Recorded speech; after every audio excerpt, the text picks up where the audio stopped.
Hi folks, welcome to Chapter 6, To See a Community. In this chapter we're going to enlighten you as to the important role that community plays in schools. But before we really get started and get immersed into this chapter, we do want to share with you a story about something that happened to us. We were asked by a school to come in and do a multidimensional assessment in the school, looking at all 7 dimensions. The data was pretty good. There was some strengths in the data, a little bit of concerns, but there was one area that really stood out. And that was the area of parental involvement and parental engagement. The scores were extremely low. And we were curious about that. So we got some information from the school that roughly if they have a PTO conference, that 30% of the people would show up. If they had school plays, lots of parents would show up. But there were only 10 to 20 people who were truly involved in the PTO.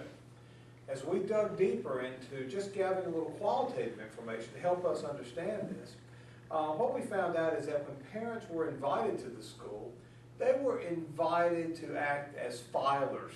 You know what I'm talking about here. Please come in and help us file some paper, maybe to cut out some ribbons or to do some things like that.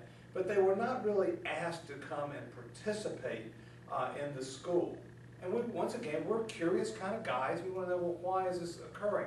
So as we dug a little deeper, we think we may have gotten at least partially the answer.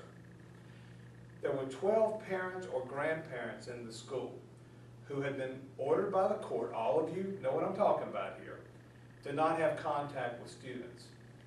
And what was decided by the principal and perhaps even some other people at the school, that it would be better if we didn't have any parents in the school, in the classrooms, than to run the risk of having these 12 people somehow slip through security and get their students. Now, I'm not the brightest apple in the bunch, but I think if I had 12 parents where I had court-ordered restrictions on, that I could inform the office of that. If need be, I could get pictures of them perhaps. People just didn't walk into a school willy-nilly and take students out of it. I would be very much aware of that, but this school decided that, no, because we have this problem, we are not going to do this. The good thing was they began to reflect on the policy. They began to look at what they were doing, and in some ways, I think they were doing it for the best of all reasons, but it was the worst of all outcomes. That parents did not feel connected to the school.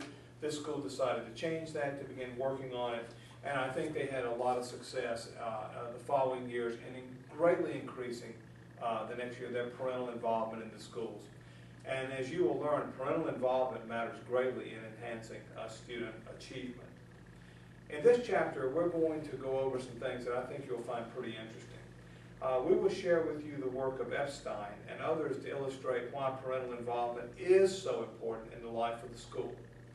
We will also share with you a study that indicated, and you need to grab your seats on this one, that if a school had great parental involvement, it was as if they were adding an extra $1,000 per funding per kid in that school per year. So if you had 1,000 students in your school with great parental involvement, the impact on that would have been the equivalent of having $1 million extra going into the school. That is some pretty powerful data. All right, we'll see you later on this chapter.